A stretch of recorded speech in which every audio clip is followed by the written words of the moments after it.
리걸마인드 연구소입니다. 이곳은 경주 남산의 한 중간 봉우리 그 정도 되는 위치이고, 이렇게 넓은 평야가 내려다 보이는 그런 곳입니다. 이곳이 바로 금송정이 있었던 터라고 합니다. 이제 이 금송정에 대해서는 옥보고라고, 옥보고 하니까 장보고가 생각나죠. 이제 우리는 이 기록에, 옛날 기록에 옥보고 이런 검은고 연주를 겸해서 작곡도 했던, 검은고로 연주하는 악곡을 작곡했던 사람이다, 이렇게 기록되어 있기 때문에 옥보고라는 사람이 있었구나, 그냥 그렇게 생각을 합니다.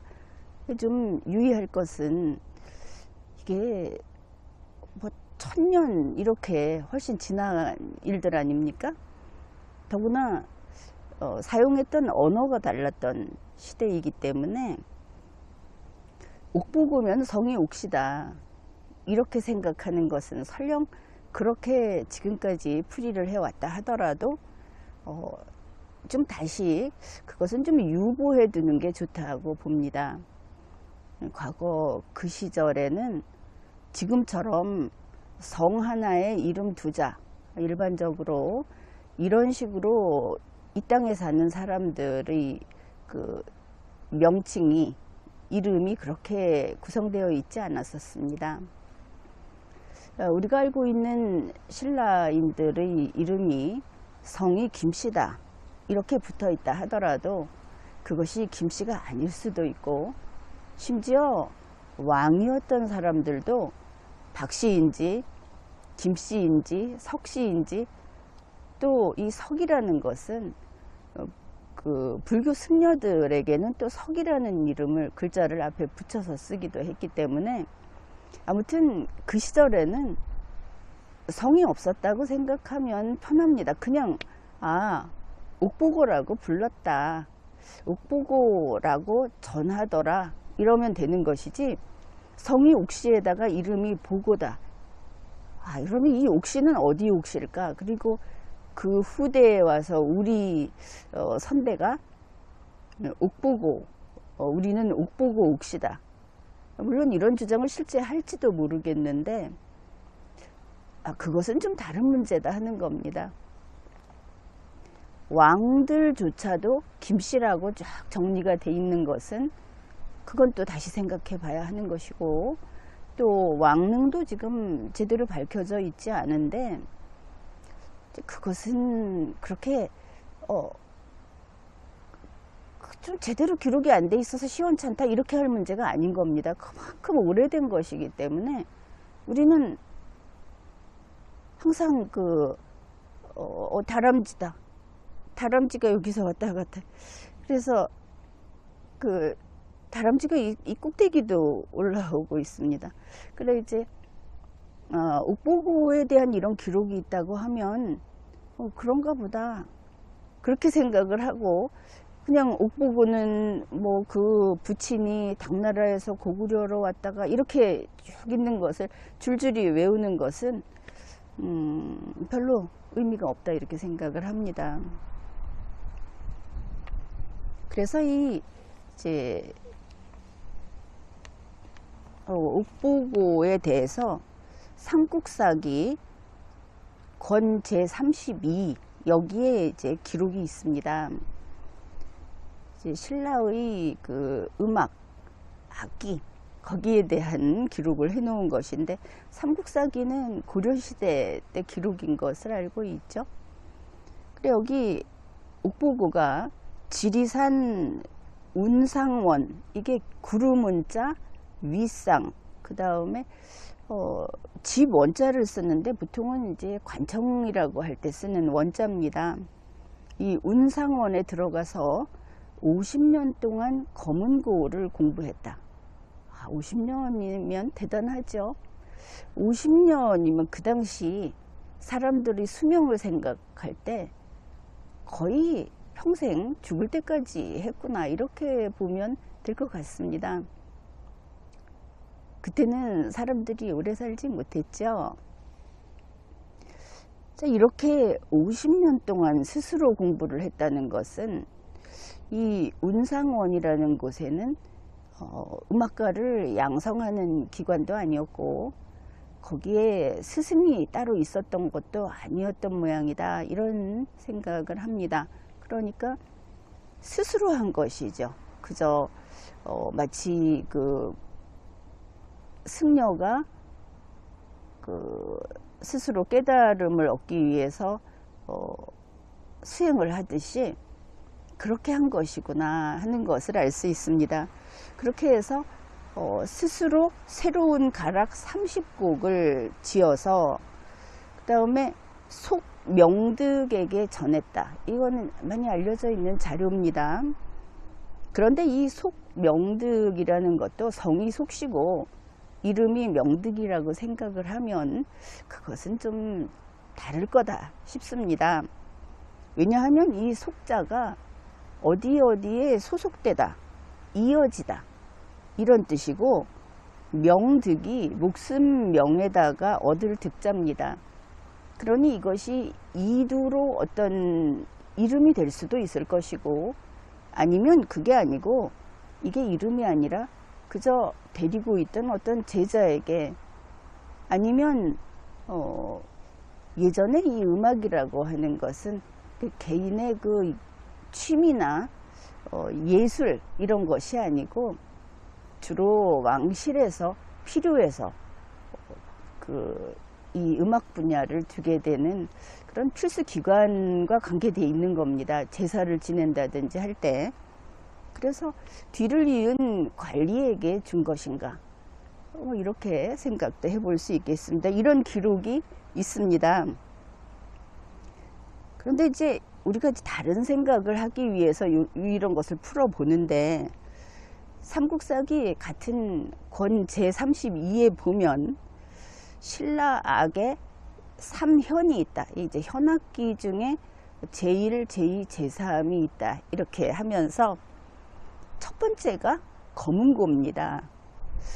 두 번째는 가야금이고 세 번째가 비파, 이렇게 기록이 되어 있습니다. 그러니 우리는 옛날 음악하면 가야금 이랬는데 검은고가 제1이었구나, 이것도 알 수 있고, 이제 그렇습니다. 그래서 이 금송정이라고 하는 곳, 이곳은 이렇게 앉아서 보면은 처음에 여기를 찾아왔을 때 여기 정말 마음에 드는, 그냥 그런 데 있지 않습니까? 여기 오면은 여기 그냥 좀 앉아 있고 싶다, 계속 여기서 이렇게 앞을 바라보고 있고 싶다고 하는 장소 중에 하나가 이곳이었습니다. 이제 이 금송정이, 이 옥보고가 곡 30곡을 만들어서 연주를 했더니 검은학이 와서 춤을 추었다. 그러면 이때는 이게 검은고라는 이름이 아니었던 것인가, 아니면 뭔가 새로운 악기였구나 생각해 볼 수 있겠죠. 왜냐하면 검은고는 그 전에도 있었기 때문입니다. 그래서 검은학이 와서 춤을 추었기 때문에 이 악기를, 옥보고가 연주했던 악기를 검을현에다가 학자를 써서 현학금이라고 했다. 그 다음에 옥보고는 나중에 신선이 됐다고 한다, 이런 기록이 신증 동국여지승남에 있습니다. 그래서 그냥 뭐 그렇다고 하니까. 그런데 한 가지 궁금한 것은, 학은 몸이 하얗고 다리가 검던가, 그렇죠. 그런데 검은 학이 왔다 그래서 검은 백조 이야기가 있듯이 검은 학도 있었던 모양이다. 이 검은색이라는 것이 무슨 뜻이었을까? 왜 검은 학이 왔을까? 많이 궁금합니다. 그런데 이제 이 검은고에 대해서 이제 조선시대에는 유학을 국가의 학으로 삼았다. 국가의 그 정치 이념으로 삼았다. 이렇게 볼 수 있죠. 근데 그 조선시대에 역시 검은고를 아주 귀하게 여겼다는 기록이 있습니다. 이 조선에 이런 기록이 있는 겁니다. 이 검은고라는 것은 그 현란한 기교를 얻고자 해서 검은고를 연습을 하는 것이 아니고 정신적인 수양을 하기 위해서 하는 것이다. 검은고를 연주하면 어떻게 수양을 하는 것일까? 그게 다름이 아닌 공자하고 관계가 되는 이야기가 있었습니다. 이제 공자가 대상을 마치고, 근데 이 대상이라고 하는 것이 우리가 생각하는 그 사람이 사망했을 때 그 상자가 아니고 그 시자 옆에 양자가 붙은 이 상자를 씁니다. 큰 대자에다가. 근데 이 대상이 세상 떠난 죽은 사람을 기리는 제사를 올리는 게 세상 뜨고 첫 해, 그 다음 해, 뭐 이렇게 할 때 소상 대상 이 글자를 쓴다고 합니다. 그러니 아무튼 이제 제사를 지내고 나서 5일 만에 공자가 검은고를 탔답니다. 그랬더니 소리가 이루어지지를 않았다. 검은고가 그 노래로서 곡조를 내지 못했다는 것이죠. 그래서 5일 만에 그랬는데 이제 다시 5일이 지나서 10일 만에 이번에는 생황을 불면서 노래를 했더니 노래가 제대로 이루어졌다. 그래서 이 검은고를 타면서 마음이 그곳에 있지 않으면 소리가 이어지지 않는 거다. 검은고는 사심을 금하는 것이다. 이렇게 이제 이런 말이 있어서 선비들이 검은고를 탔다고 합니다. 조선시대에는 이제 그런 의미가 있었다. 근데 그게 신라의 옥보고가 검은고를 연주하고 검은고 곡을 만들고 그러면서 놀던 곳이 바로 이 금송정이다. 이곳에 금송정이라고 하는 정자가 있었다고 합니다. 근데 이제 그 금이라는 것이 결국은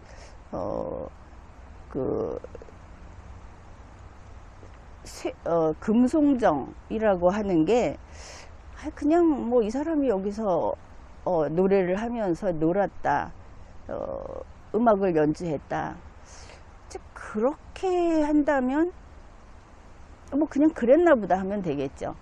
근데 이곳에 와서 보고 이제 우리가 누굽니까? 우리는 또 이게 옛날 이야기라고 하는 것은 서사시, 고대의 어떤 이야기는 단순한 러브스토리도 단순한 어떤 그냥 에피소드도 없는 겁니다. 반드시 거기에는 정치가 연관되어 있고 국가적인 일들이 연관되어 있죠. 그래서 이제 그런 쪽으로 이게 관계가 있겠구나 이런 생각을 해본 겁니다. 첫째 뭐냐면 옥보고라는 그 이름이 성이 옥시고 이렇게 가면은 재미가 없죠. 이 옥자가, 구슬옥자가 아름다운 덕이라는 뜻이 있습니다. 그 다음에 보자, 그 보배 보자는 여기에 왕의 도장, 국세, 옥세 이런 뜻이 있고, 고라고 높을 고자에는 위엄, 높은 자리 이런 뜻이 있는 겁니다. 거기다가 옥보라고 하는 것은 바로 옥세를 뜻하기도 합니다. 그러면 여기에 옥보고가 있었던 곳이다. 그러면 여기에 혹시 왕과 관련된 뭐가 있었던 것이 아닌가 하는 생각을 할 수 있고, 그 다음에 이제 옥보고가 지은 30곡이 그 명칭을 보면 이렇습니다. 상원곡, 윗상에다가 집 원자에다가 그 노래 곡자를 붙여서 상원곡, 상원의 곡, 중원곡, 하원곡 이렇게 돼 있고 뭐 쭉 있는데 유곡, 청성곡이 있는가 하면 강천성곡이 있습니다. 그런데 이 강천이라는 것이 하늘에서 내려온다는 한자고 성자는 소리성. 그래서 강천성곡. 그래서 하늘에서 뭐가 내려오는 것을 곡으로 만들었다. 이제 몇 가지 힌트가 있죠. 왕의 옥새가 있고 그런 위험이 있는 것이고 하늘에서 내려오는 그 소리를 노래를 한 것이고 이런 것들을 봤습니다. 그러면은 이제 왜 여기에서 이게 왕하고 관련이 있는 것인가 이제 이런 생각을 했냐 하면은 이제 여기에서 바로 이렇게 옆에 보면은 한번 이제 직접 걸어 볼 건데 여기에 보면 바둑바위라는 것이 있습니다. 처음에 여기를 벌써 3번인가 4번인가 3번인가 이렇게 여러 번 지금 여기를 올라왔는데 바둑바위는 뭐 하는 곳이냐 이렇게 찾아봤더니 옛날에 신선이 내려와서 바둑을 두면서 놀았다고 한다 이런 설명밖에는 없습니다. 그죠? 바위가 뭐 이렇게 평평하게 돼 있을 뿐입니다. 그런데 이제 새로운 걸 찾아냈죠. 삼국 유사에 진덕왕 때, 진덕여왕 때 보면은 남산 우지암 회의를 했다는 이야기 들어봤을 겁니다. 이게 뭐냐면은 이제 김유신을 비롯해서 뭐 알천공 이렇게 남산 우지암에 모여서 나랏일을 의논했다. 그런데 이 우지암이라는 곳이 남산에서 그 당시에 아주 신성하게 여겼던 바위인데 여기를 그 풀이에 보면 이 삼릉 계곡의 속칭 기암으로 추정을 한다 이렇게 되어 있습니다. 그런데 그 기암의 기자가 바둑기자입니다. 바둑기 바위암. 그래서 이 바둑바위가 그 기암이구나 이렇게 그 이해를 할 수 있는 것이죠. 그런데 이 기암의 위치를 다시 2중 3중으로 설명을 해 놓기를 상서남 마애불의 북쪽 봉우리에 해당된다. 이곳이 바로 위치가 그렇습니다. 이쪽이 바둑바위인가 하면 이쪽으로 지금 밑으로 내려가면 얼마 전에 소개했던 마애 석가열의 자상이 있고 그 딱 붙어서 마애 석가열의 자상을 바라보고 있으면 그 등 쪽에 상서남이 있습니다. 여기가 이제 그런 곳이죠. 그래서 이곳이 이 금송정이 있고 바둑바위가 있는 이곳이 바로 상서남 마애불의 북쪽 봉우리에 해당이 된다. 그 다음에 저 바둑바위라는 곳에 이제 가볼 텐데 거기서 이렇게 내다보면 저 경주 시내가 월성 있는 데까지 다 보입니다. 강이 쫙 흐르는 게 그냥 보이면서 여기가 서라벌 전체를 조망하기 좋은 장소여서 여기에 모여서 나랏일을 의논했다고 하는 것이죠. 그러니까 이 우지암 회의는 당시 대신들이 모여서 귀족 회의를 했던 곳이다. 그것을 알 수 있습니다.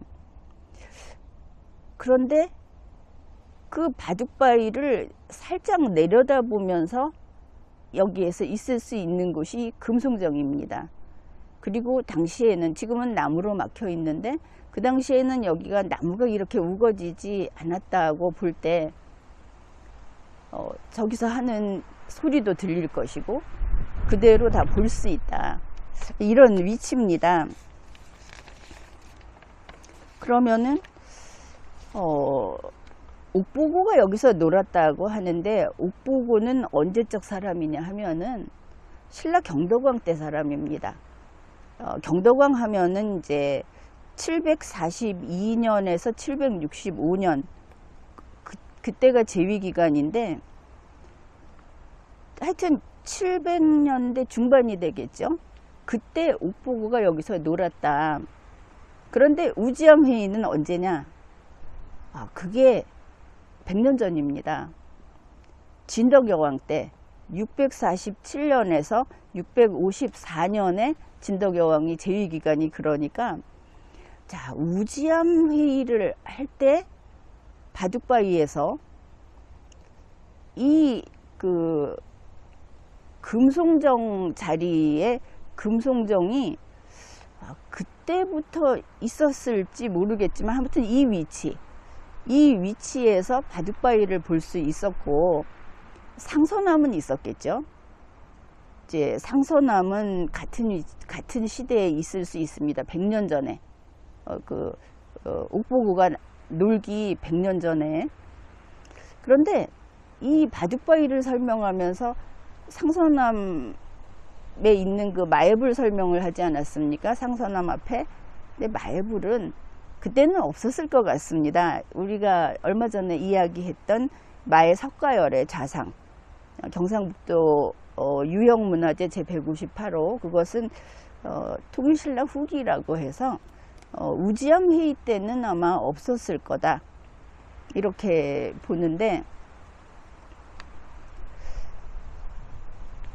그렇다면 저 바둑바위에서 귀족회의를 하고 이곳에서 이곳을 옥보고라고 이름을 붙였던 것이 아닐까.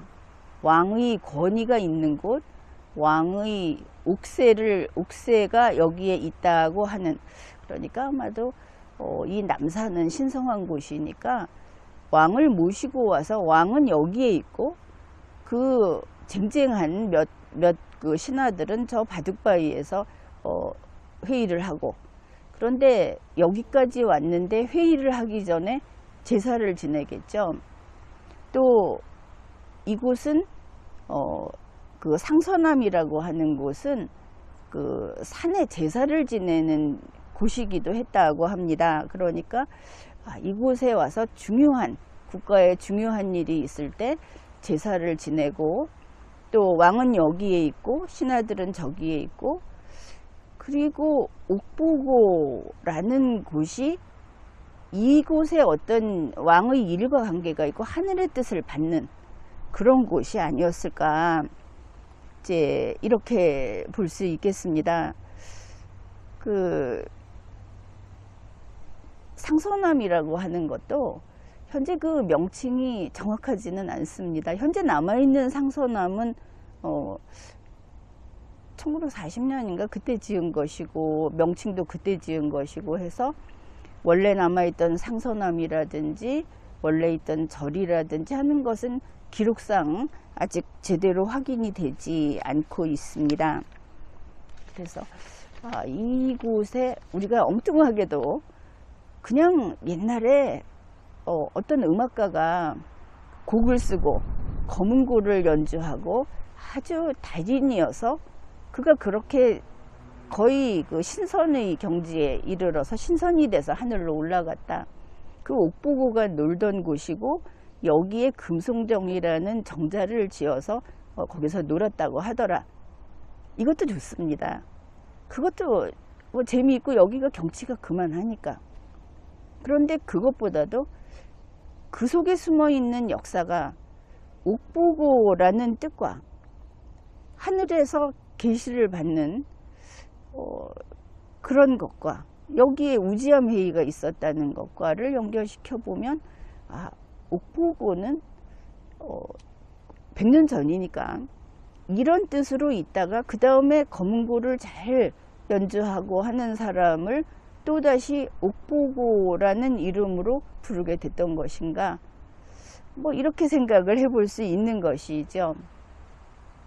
여기서 이곳이 밑에서 올라오다 보면 별로 사람들이 여기를 모르고 지나치는 그런 장소이기도 합니다.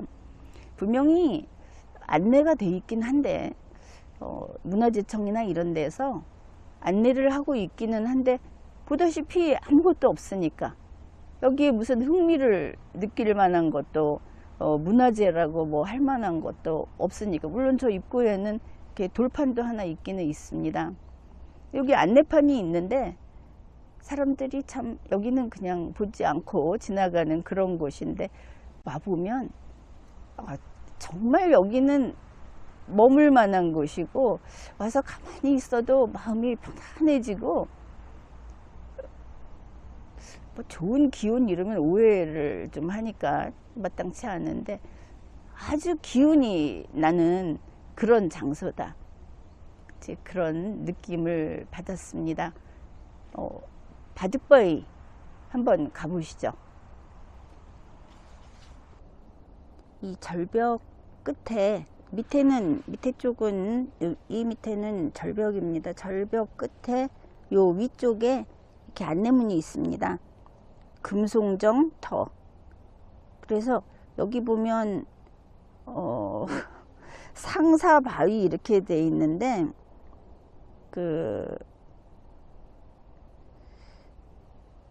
이거는 이제 그 옆에 뒤쪽에 있는 것이고, 지금 이 뒤쪽에 상서남이라고 하는 것으로, 자료에는 상사바위는 안 나오고 상서남이 나와 있습니다. 이것도 좀 이야기를 할까요? 사람들이 이걸 소개를 하던데, 안내문이 있으니까. 옥보고가 여기에서 바위들과 솔잎 사이로 지나가는 바람소리, 파란 하늘에 흘러가는 흰 구름을 벗삼아 검은 고를 연주하며 세상 시름을 잊었을 것이다, 이렇게 써놨습니다. 그래서 보다 보니까 인터넷에 이 옥보고는 어떤 시름을 잊었을까, 어떤 시름이 있었을까, 이렇게 써놔서 그걸 보고 좀 혼자 웃었습니다. 사람이 이 세상 시름을 생각한다는 것은, 어떤 사람은 치열한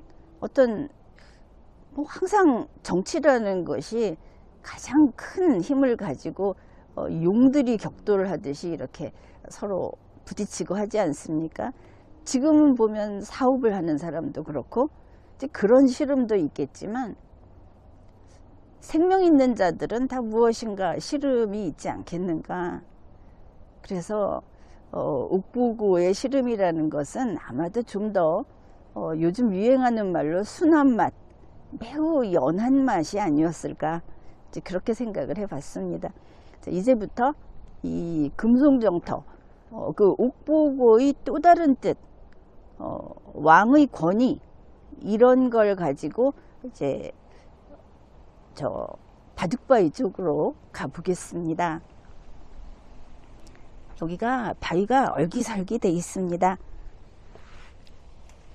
조금 전에 여기서 다람쥐가 놀고 있었는데,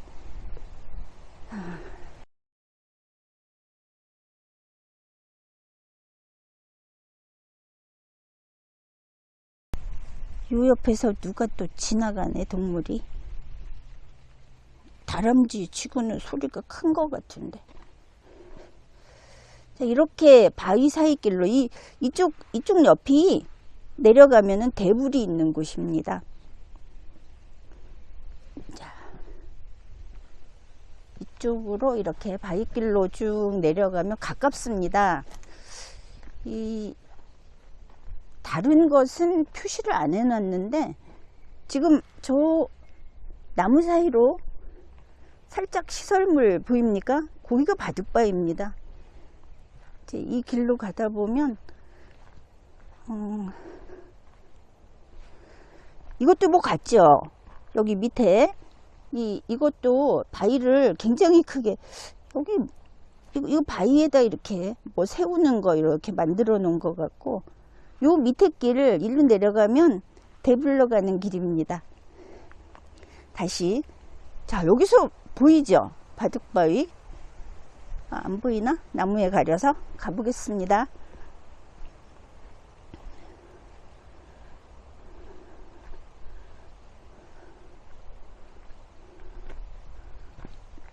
여기가 갈림길. 저 밑에가 이제 대불 가는 길, 여기가 바둑바위. 이렇습니다. 이 바둑바위라고 하는 곳이 그냥 이렇게 넓게 바위가 일종의 그 산 능선에 있는 마당바위, 이게 가운데는 다 바위인지 모르겠지만 마당바위, 여기 이렇게 쓰여 있죠. 자, 현위치 바둑바위 이렇게 쓰여 있습니다. 여기서 그 이 안에 보면은 이렇게 볼펜도 있고 엽서, 그림 엽서 이런 거 여기 있어 갖고 써서 넣어 놓으면 보내준다고 돼 있는 그런 곳입니다. 여기가 바둑바위. 근데 여기에 서서 이렇게 보면, 야, 저쪽까지 다 보입니다. 여기가 위치가, 여기 산 정상은 아니거든요. 정상은 아니고 중간에 있는 정상인데, 야, 여기 올라와 봤는데 어떻습니까? 여기 이 강이 쫙 흘러가는 거, 저 밑에 저기까지 강이 흘러가는 게 보이죠? 이게 시내가 다 보입니다. 그리고 자, 여기서 보이는구나. 여기서 뒤로 이렇게 가보면 저 바로 저기 맞나? 여기 제대로 잡혔나? 저기도 소나무 보이죠? 거기가 조금 전에 앉아 있었던 그 금송정 바로 거기입니다. 그 소나무 바로 옆에 안내판이 있습니다. 뭐 이 정도 된다고 하면은, 아, 여기에서 귀족 회의를 하고 더 좋은 자리에서는 왕이 앉아 있든지 그랬을 것이다. 이야기 소리도 다 들리고 좀 높은 곳에서 이렇게 내려다볼 수 있는 위치다. 그 옥보고의 또 다른 뜻을 이렇게 한번 풀이를 해봤습니다. 뭐 혹시 이래가지고 정말 어떤 새로운 사료들이 나오고 하게 되면 또 역사의 한 장을 채워 넣을 수 있게 되는 거 아니겠습니까?